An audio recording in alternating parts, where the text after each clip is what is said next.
आज हम Harry Potter series की एक ऐसी कैरेक्टर की लाइफ स्टोरी जानेंगे जिसे ऑलमोस्ट सभी ने हेट किया है। मैं बात कर रही हूँ डोलोरेस अम्ब्रिज की। अम्ब्रिज को हमने सिर्फ ऑर्डर ऑफ द फीनिक्स और डेथली हैलोस पार्ट 1 मूवी में देखा, पर इसके बावजूद इस कैरेक्टर ने जितना इरिटेट किया है उतना तो शायद ही किसी विलन ने किया होगा। आज हम इस कैरेक्टर की वो कहानी जानेंगे जो मूवीज में नहीं थी, उसका बचपन, देन वो मिनिस्ट्री में कैसे पावरफुल पोजीशन पर पहुंची, कैसे उसने हॉगवर्ट्स पर रूल किया और बैटल ऑफ हॉगवर्ट्स के बाद अम्ब्रिज का क्या हुआ, ये सब कुछ डिटेल में जानेंगे। वैसे उसके कुछ डिटेल्स तो ऑलरेडी बुक में दिए हुए हैं, पर कुछ डिटेल्स खुद जेके रोलिंग ने शेयर की है और इस वीडियो में अम्ब्रिज से जुड़े सारे डिटेल्स आपको मिलने वाले हैं, इसलिए वीडियो को एंड तक जरूर देखना। तो डोलोरेस जेन अम्ब्रिज का जन्म 26 अगस्त 1961 को हुआ। उसके पिता ऑरफोर्ड अम्ब्रिज एक जादूगर थे और उसकी माँ एलन क्रैकनेल एक मगल थी। डोलोरेस का एक छोटा भाई था जो कि एक स्क्विब था, यानी कि उसमें कोई भी जादुई शक्तियां नहीं थी।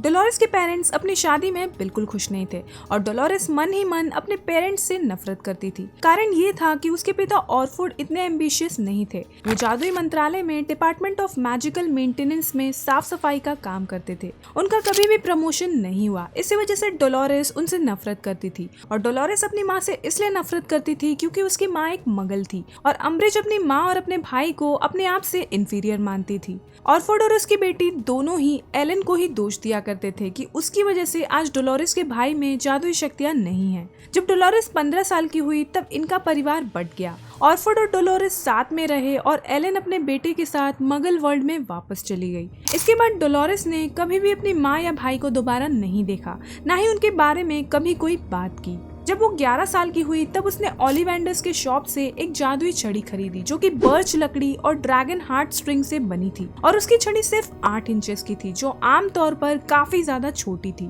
ओलिवेंडर्स के मुताबिक बहुत ही ज्यादा छोटी छड़ियां उन मालिकों को चुनती है जिनके मॉरल्स वीक होते हैं, यानी कि जो लोगों के साथ काफी बुरा बर्ताव करते हैं। 11 साल की उम्र में वो हॉगवर्ट्स गई और स्लिदरीन में चुन ली गई। उस टाइम पर स्लिदरीन के हेड थे प्रोफेसर होरास स्लगहॉर्न। स्लगहॉर्न को डोलोरेस कभी भी पसंद नहीं आई, इनफैक्ट वो उसे एक इडियट मानते थे। हॉगवर्ट्स में अपनी पढ़ाई के दौरान डोलोरेस को कभी भी कोई पावर पोजीशन नहीं मिली, जैसे कि वो कभी भी प्रीफेक्ट या हेड गर्ल नहीं बनी। यही वजह थी कि उसने हॉगवर्ट्स में अपने स्टूडेंट लाइफ को ज्यादा एंजॉय नहीं किया। हॉगवर्ट्स से ग्रेजुएट होने के बाद अम्ब्रिज ने जादू मंत्रालय को ज्वाइन किया। वो improper use of magic office में एक इंटर्न के रूप में ज्वाइन करती है। 17 साल की उम्र में भी अम्ब्रिज एक जजमेंटल और सैडिस्टिक नेचर की थी, यानी कि वो लोगों के बारे में बहुत ही जल्दी ओपिनियंस बना लेती थी और उसे लोगों को हर्ट करने में काफी मजा आता था। पर डोलोरेस अपने सीनियर्स के प्रति काफी एक्स्ट्रा स्वीट थी। वो अक्सर दूसरों की मेहनत का क्रेडिट खुद ले लिया करती थी और इसी तरह से 30 साल की उम्र तक वो उस ऑफिस की हेड बन गई। ये तो बस उसके सक्सेस की शुरुआत थी, इसके आगे उसने बहुत कुछ अचीव किया। उसने अपने पिता पर काफी दबाव डाला कि वो जल्दी ही रिटायर हो जाए और उसने अपने पिता को एक मंथली अलाउंस भी प्रॉमिस किया ताकि वो चुपचाप बिना किसी की नजर में आए रिटायर हो जाए। ऑरफोर्ड के रिटायर होने के बाद उसने अपने परिवार के बारे में झूठ बोलना शुरू कर दिया और वो ये दावा करने लगी कि वो एक प्योर ब्लड है। ऑफिस में जो भी उसे पसंद नहीं करते थे वो अक्सर उसे ये सवाल किया करते थे कि कहीं वो उस अम्ब्रिज से रिलेटेड तो नहीं है जो यहाँ के फ्लोर्स को मॉप किया करते थे। ये सवाल सुनते ही वो स्वीटली स्माइल करती और वो ये दावा करती कि उसके पिता अब इस दुनिया में नहीं रहे, पर वो विजिंगमॉर्ट के काफी रेप्यूटेड मेंबर थे। अक्सर जो भी लोग अम्ब्रिज से उसके पिता के बारे में पूछते या उससे कोई ऐसा सवाल करते जो अम्ब्रिज को पसंद नहीं था, उन लोगों के साथ अजीब अजीब घटनाएं हो जाया करती थी और जो भी लोग अम्ब्रिज के गुड बुक्स में रहना चाहते थे वो अम्ब्रिज की बातों पर यकीन कर लेते थे। अपने करियर के दौरान डोलोरेस अम्ब्रिज ने कई बार अपने सुपीरियर्स को इम्प्रेस करने की कोशिश की। उसे बस एक पावरफुल हस्बैंड चाहिए था ताकि उसका स्टेटस बना रहे और वो फाइनेंशियली सिक्योर रहे। पर जो लोग भी उसे जानते थे वो उसके हार्ड वर्किंग और एम्बिशियस नेचर की कदर करते थे, लेकिन पर्सनल लेवल पर डोलोरेस को पसंद करना बहुत मुश्किल था। और स्वीट शेरी का एक ग्लास खत्म करने के बाद जब वो नशे में होती थी तब वो बंद दरवाजों के बीच मगल्स को ट्रीट करने के ऐसे सजेशंस देती थी जिसे सुनकर वो लोग भी काफी शॉक्ड हो जाते थे जो मगल से नफरत करते थे। यही वजह थी कि डोलोरेस शादी करने में कभी भी सफल नहीं हो पाई, पर अपने करियर में वो काफी आगे बढ़ती गई और वो जादू मंत्री की सीनियर अंडर सेक्रेटरी बन गई और उसे विजिंगमॉर्ट में भी खास जगह मिली। साल 1995 में जादू मंत्री कॉर्नेलियस फज की सीनियर अंडर सेक्रेटरी के तौर पर अम्ब्रिज ने फज के डर और इनसिक्योरिटीज का काफी ज्यादा फायदा उठाया ताकि वो आगे बढ़ पाए और पावर हासिल कर सके।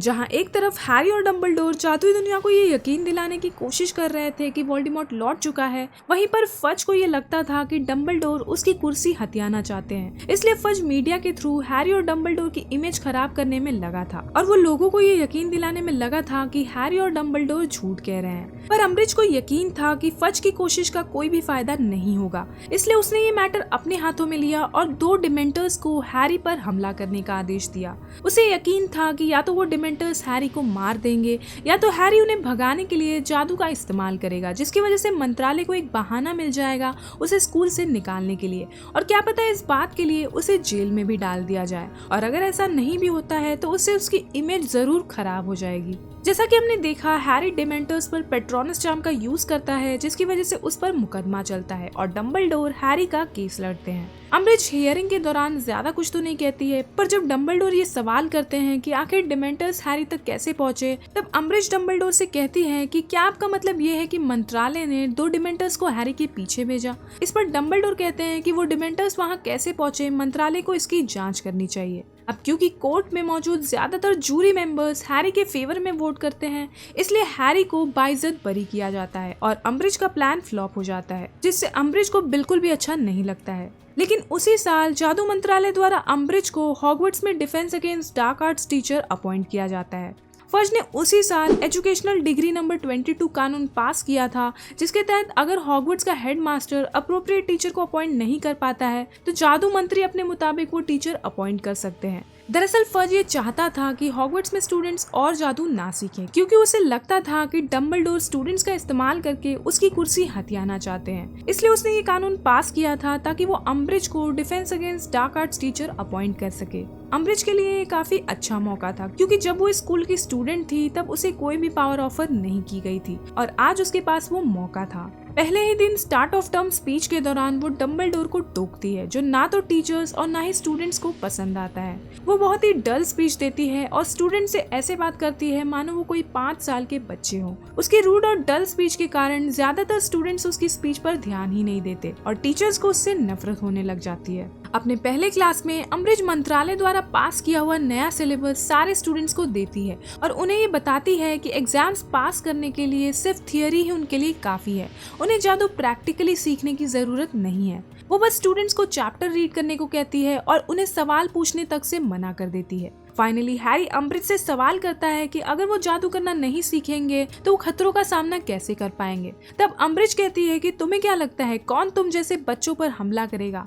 इसके जवाब में हैरी वोल्डेमॉर्ट का नाम ले लेता है और अम्ब्रिज सारे स्टूडेंट से ये कहती है कि तुम लोगों को बहकाया जा रहा है कि कोई खतरनाक जादूगर लौट आया है। जब हैरी अम्ब्रिज से कहता है कि पिछले साल वो वोल्डेमॉर्ट से लड़ा था और सेड्रिक को भी वोल्डेमॉर्ट ने ही मारा है, तब अम्ब्रिज हैरी से कहती है कि सेड्रिक की मौत एक एक्सीडेंट थी और वो हैरी को 1 हफ्ते के लिए डिटेंशन दे देती है। जब हैरी डिटेंशन के लिए अम्ब्रिज के ऑफिस में आता है तब वो उसे एक ब्लैक क्विल देती है और उसे एक पेपर पर लिखते रहने को कहती है कि मुझे झूठ नहीं बोलना चाहिए। वो हैरी को इंक भी नहीं देती है क्योंकि वो क्विल हैरी के खून का यूज करता है। जैसे जैसे हैरी वो वर्ड्स लिखता है वो वर्ड्स पेपर के साथ साथ हैरी के हाथ के पीछे भी बनते हैं, मानो किसी ने हाथों पर स्क्रैच करके उन्हें बनाया हो। अम्ब्रिज ने हैरी को वो वर्ड्स लिखते रहने को कहा ताकि हैरी को दर्द हो और वो उसके चेहरे पर वो दर्द देख पाए, पर हैरी ये बात जानता था इसलिए उसने वो दर्द अपने चेहरे पर आने ही नहीं दिया। जैसे जैसे हैरी उस क्विल से लिखता गया उसके हाथ पर जो जख्म बने थे वो और धीरे हील होने लगे। 1 हफ्ते में ही वो जख्म इतने गहरे हो गए कि उसमें से खून बहने लगा और उस जख्म का निशान हैरी के हाथों में परमानेंट हो गया। उस निशान को देखकर अम्ब्रिज ने हैरी से कहा कि अब तुम्हें ये बात हमेशा याद रहेगी। एक दिन अपनी क्लास में अम्ब्रिज सारे स्टूडेंट से ये कहती है कि प्रोफेसर क्विरल के अलावा कोई भी ऐसा defence against dark arts teacher नहीं था जो ये सब्जेक्ट पढ़ाने लायक था। ये सुनते ही हैरी ने अम्ब्रिज से कहा कि प्रोफेसर क्विरल एक बहुत ही अच्छे टीचर थे, पर उनमें एक ही कमी थी कि उनके सर के पीछे वोल्डेमॉर्ट था। हैरी की बातों को सुनते ही अम्ब्रिज ने गुस्से में आकर हैरी को एक और वीक डिटेंशन दे दिया और अब तक हैरी का जो जख्म भरा भी नहीं था अब उसमें से खून बहने लगा। पर हैरी ने कंप्लेन नहीं किया क्योंकि वो अम्ब्रिज को वो सुकून नहीं देना चाहता था। जल्दी ही फज ने अम्ब्रिज को प्रमोट कर दिया और उसे हॉगवर्ट्स का पहला हाई इंक्विजिटर बना दिया, जिसके तहत अम्ब्रिज के पास ये पावर होगा कि वो किसी भी टीचर की इंस्पेक्शन कर सकती है और अगर उसे वो टीचर पढ़ाने लायक ना लगे तो वो उस टीचर को निकाल भी सकती है। इसके बाद अम्ब्रिज सारे टीचर्स के लेक्चर्स में जाकर इंस्पेक्शन करने लगी और टीचर्स से रूडली बिहेव करने लगी, खासकर उन टीचर्स के साथ जो डम्बलडोर से क्लोज थे। जब अम्ब्रिज प्रोफेसर मैकगोनागल के क्लास में इंस्पेक्शन के लिए गई तब वो खांसते हुए बार बार उन्हें इंटरप्ट करने लगी, पर मैकगोनागल उसे इग्नोर करती गई। लेकिन जब अम्ब्रिज नहीं रुकी तब मैकगोनागल ने उससे गुस्से में पूछा कि आखिर तुम्हें क्या चाहिए। इस पर अम्ब्रिज उससे पूछने लगी कि क्या उसे वो नोट मिला था जिस पर इंस्पेक्शन का डेट और टाइम लिखा हुआ था, पर इससे पहले वो पूरी बात कह पाती मैकगोनागल अम्ब्रिज से कहती है कि ऑफ कोर्स मुझे तुम्हारा नोट मिला था, नहीं तो मैं तुमसे पूछती कि तुम मेरे क्लास में आखिर क्या कर रही हो। जैसे ही अम्ब्रिज दोबारा मैकगोनागल को डिस्टर्ब करती है तभी मैकगोनागल अम्ब्रिज से कहती है कि तुम मेरे टीचिंग मेथड्स के बारे में कैसे समझ पाओगी अगर तुम मुझे बार बार टोकती रहोगी। तुम देख सकती हो आमतौर पर मैं लोगों को बात करने की इजाजत नहीं देती जब मैं बात कर रही हूँ। मैकगोनागल की तरह ही हैरी, रॉन और हरमाइनी भी जल्दी ही अम्ब्रिज से तंग आ गए और उन्होंने एक ग्रुप बनाया ताकि हैरी सारे स्टूडेंट्स को जादू सिखा पाए और सारे स्टूडेंट्स खुद को डिफेंड करना सीख पाए। इस ग्रुप का नाम था डम्बलडोर आर्मी। लेकिन जैसे ही अम्ब्रिज को ये पता चला कि हैरी और उसके दोस्तों ने एक ग्रुप बनाया है और स्टूडेंट्स बगावत पर उतर आए हैं, वो एक कानून पास करती है जिसके तहत वो सारे स्टूडेंट्स ग्रुप को बैन कर देती है। मतलब अब 3 से ज्यादा स्टूडेंट्स का एक साथ पाया जाना इलीगल था और इन ग्रुप्स में क्विडिच भी शामिल था। क्विडिच टीम्स के लिए अब खुद स्टूडेंट्स को अम्ब्रिज से परमिशन लेना पड़ेगा। अम्ब्रिज ने स्लिथरिन स्टूडेंट्स को तो तुरंत ही अलाउ कर दिया, पर ग्रिफिंडोर्स को उसने परमिशन नहीं दी और उन्हें 1 महीने तक वेट करवाया, ये कहकर कि उसे सोचने के लिए थोड़ा और टाइम चाहिए। बाद में जब मैकगोनागल ने डम्बलडोर को इसमें इन्वॉल्व किया तब जाकर अम्ब्रिज को ग्रिफिंडोर क्विडिच टीम को परमिशन देना पड़ा। इसके बाद अम्ब्रिज ने फज को तुरंत कांटेक्ट किया और फज ने उसे ये अथॉरिटी दिया कि उसके पनिशमेंट्स को हॉगवर्ट्स का कोई भी स्टाफ ओवर रूल नहीं कर पाएगा। क्विडिच मैच के बाद हैरी, फ्रेड और जॉर्ज ने ड्रेको की पिटाई की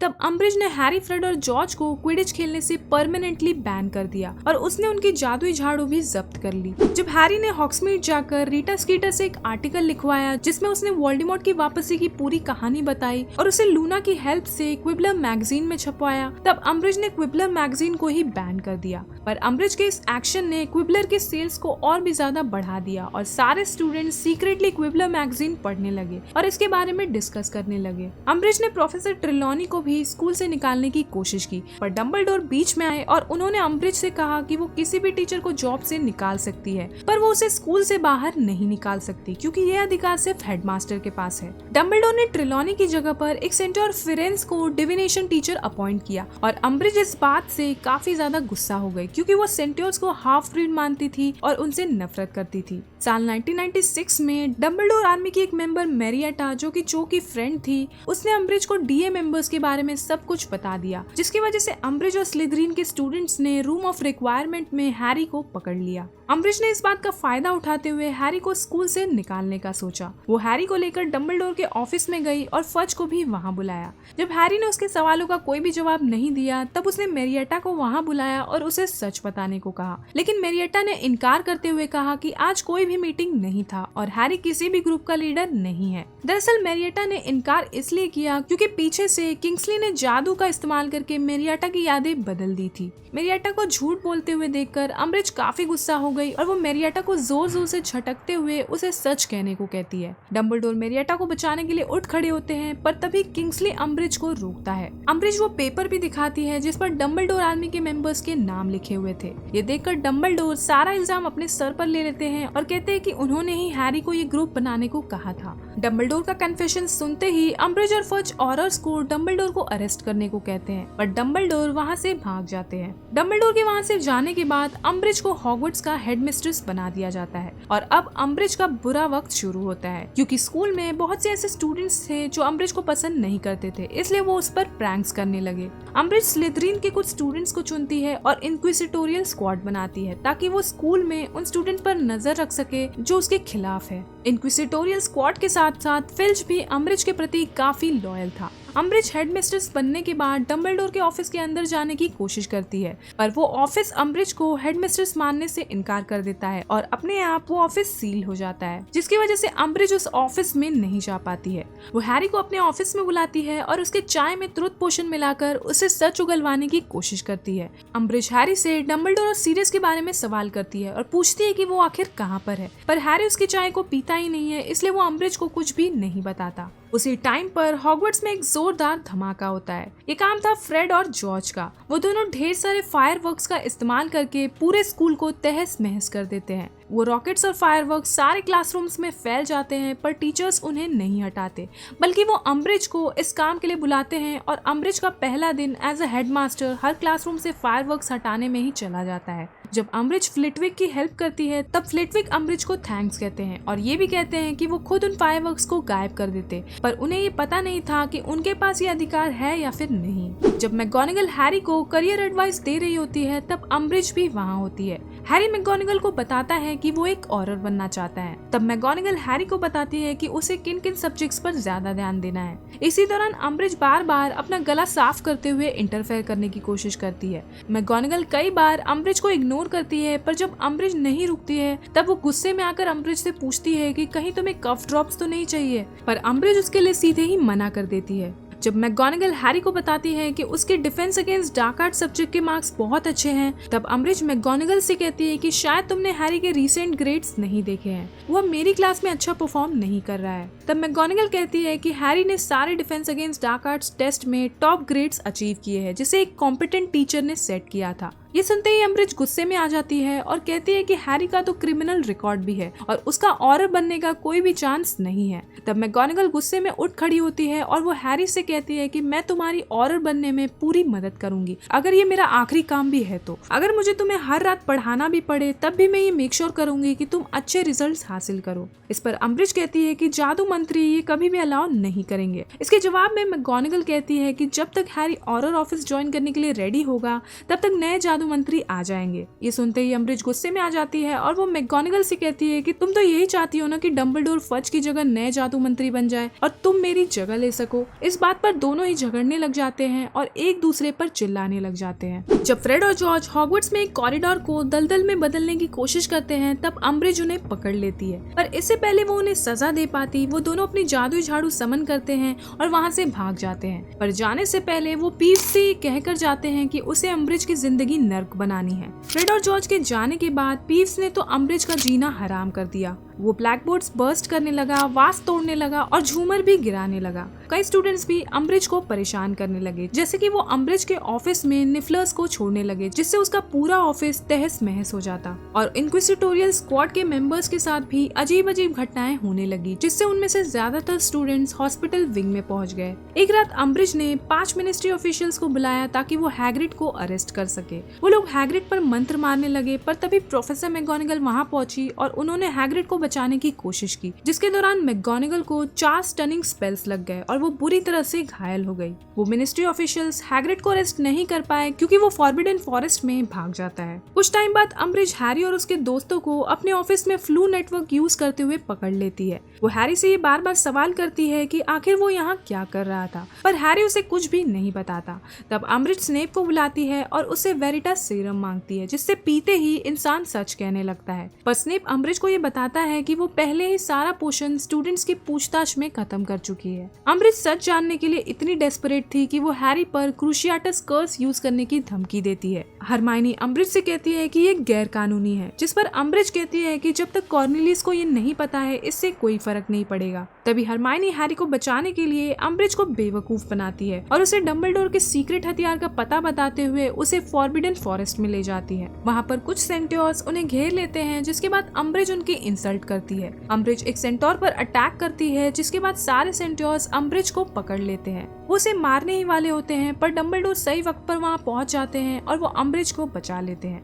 वो अम्बरिज को हॉस्पिटल विंग में लाते हैं, जहाँ अम्बरिज डर की वजह से काफी शॉक में थी और सीलिंग की तरफ ही देखे जा रही थी। जैसे ही वोल्डेमॉर्ट की सच्चाई सबके सामने आ गई, अम्बरिज को सस्पेंड कर दिया गया और डम्बलडोर को वापस हेडमास्टर अपॉइंट कर दिया गया। अम्बरिज जो अब भी हॉस्पिटल विंग में रिकवर हो रही थी, वो स्कूल का टर्म खत्म होने से एक दिन पहले ही डिनर के टाइम पर हॉगवर्ट्स से चुपचाप निकलने की कोशिश करती है, पर पीव्स उसे देख लेता है और फिर वो अम्ब्रिज को बहुत दौड़ाता है। वो मैगोनागल के वॉकिंग स्टिक और चौक से भरे हुए एक सॉक दोनों से ही अम्ब्रिज के सर पर मारता है। अम्ब्रिज उससे बचते हुए हॉगवर्ट्स से बाहर भागती है और सारे स्टूडेंट्स और टीचर्स ये नजारा देखते हैं। अम्ब्रिज को भागते हुए देखकर मैगोनागल इस बात से दुखी थी कि वो अम्ब्रिज को इस तरह बाहर नहीं निकाल पाई क्योंकि उसका वॉकिंग स्टिक पीव्स ने बोरो किया था। अब वोल्डेमॉर्ट की सच्चाई सामने आते ही फज को रिजाइन करना पड़ता है और रूफस स्क्रिमजर नए जादू मंत्री बन जाते हैं और अम्ब्रिज मंत्रालय में सीनियर अंडर सेक्रेटरी की जॉब को रिज्यूम करती है। पर हॉगवर्ट्स में अम्ब्रिज ने जो भी इलीगल चीजें की थी उसे उसकी कोई भी सजा नहीं मिलती है। जब वोल्डेमॉर्ट मंत्रालय पर कब्जा कर लेता है तब उसका पपेट मिनिस्टर पायस थिकनेस दोबारा से अम्ब्रिज को उसके पुराने पोस्ट पर अपॉइंट करता है, पर इसके साथ साथ उसे मगलबॉर्न रजिस्ट्रेशन कमीशन का हेड भी बना दिया जाता है, जिसके मुताबिक वो डिमेंटर्स की मौजूदगी में मगलबॉर्न्स पर ट्रायल करती है और उन्हें ये कहकर गिरफ्तार करती है कि उन्होंने मैजिक प्योर ब्लड जादूगर और जादूगरनियों से चुराया है। वो बिना सोचे समझे कई मगलबॉर्न्स को अज़्काबान में कैद करवा देती है। जब डेथ ईटर्स के हाथों एलिस्टर मूडी मारे जाते हैं और डेथ ईटर्स उनके बॉडी को ढूंढ लेते हैं, तब अम्ब्रिज मूडी की जादुई आंख अपने पास रख लेती है और वो अपने ऑफिस के डोर पर उसे लगा देती है ताकि वो मिनिस्ट्री के एम्प्लॉयज को डरा सके कि वो उनके हर मूव को ऑब्जर्व कर रही है। एक दिन जब वो डायगन एली जाती है तब वो मंडंगस फ्लेचर को चोरी की हुई चीजें बेचते हुए पकड़ लेती है। वो मंडंगस से उसका लाइसेंस मांगती है पर उसके पास कोई भी लाइसेंस नहीं था। तभी अम्ब्रिज की नजर स्लिदरीन के लॉकेट पर पड़ती है और उस लॉकेट के बदले में वो मंडंगस को छोड़ देती है और उस पर कोई भी कार्रवाई नहीं करती है। अम्ब्रिज नहीं जानती थी कि वो लॉकेट वोल्डेमॉर्ट का होक्रक्स है। जब भी कोई उसे उस लॉकेट के बारे में पूछता था वो उन्हें बताती थी कि लॉकेट पर एस का मतलब है सेल्विन फैमिली। ये सेल्विन फैमिली का खानदानी लॉकेट है और वो उस फैमिली से रिलेटेड है। सेल्विन एक प्योर ब्लड फैमिली थी जिसके कई मेंबर्स वोल्डेमॉर्ट के डेथ ईटर्स थे। उस लॉकेट के जरिए वो लोगों को ये यकीन दिला रही थी कि वो एक प्योर ब्लड है, बस सच्चाई ये थी कि वो एक हाफ ब्लड थी। अम्ब्रिज के ब्लड प्योरिटी हियरिंग के टाइम पर हैरी और हरमाइनी मिनिस्ट्री एम्प्लॉयज का रूप लेकर उस हियरिंग में आए और उन्होंने अम्ब्रिज को स्टन कर दिया। इसके बाद हरमाइनी ने जादू से एक फेक लॉकेट बनाया और उसे अम्ब्रिज के पास रख दिया और असली लॉकेट वो अपने साथ लेकर वहाँ से भाग गए। अम्ब्रिज को ये कभी भी पता नहीं चल पाया कि वो लॉकेट नकली है। जब वो लॉकेट हैरी, रॉन और हरमाइनी के पास था तब उस लॉकेट ने उन्हें काफी अफेक्ट किया और इसका असर सबसे ज्यादा रॉन पर हुआ। रॉन अक्सर गुस्से में रहने लगा था और उसे अपनी इनसिक्योरिटी सच होती हुई नजर आ रही थी, पर अम्ब्रिज के साथ ऐसा कुछ भी नहीं हुआ क्योंकि अम्ब्रिज पहले से ही काफी बुरी थी। इसलिए इस लॉकेट का असर अम्ब्रिज पर कुछ खास नहीं हुआ, बल्कि इससे वो और भी ज्यादा स्ट्रॉन्ग हो गई। वोल्डेमॉर्ट के मरने के बाद किंग्सले शैकलफोर्ड नया जादू मंत्री बन गया और उसने अम्ब्रिज को डेथ ईटर्स और वोल्डेमॉर्ट का साथ देने के लिए अरेस्ट कर लिया। और क्योंकि अम्ब्रिज की वजह से कई बेगुनाह मगलबॉर्न्स की जान अज़्काबान में ही चली गई थी, इसलिए उसके सारे गुनाहों के लिए उसे अज़्काबान में उम्र कैद की सजा सुनाई गई और जिंदगी भर वो अज़्काबान में ही रही। तो गाइस, ये थी अम्ब्रिज की पूरी कहानी।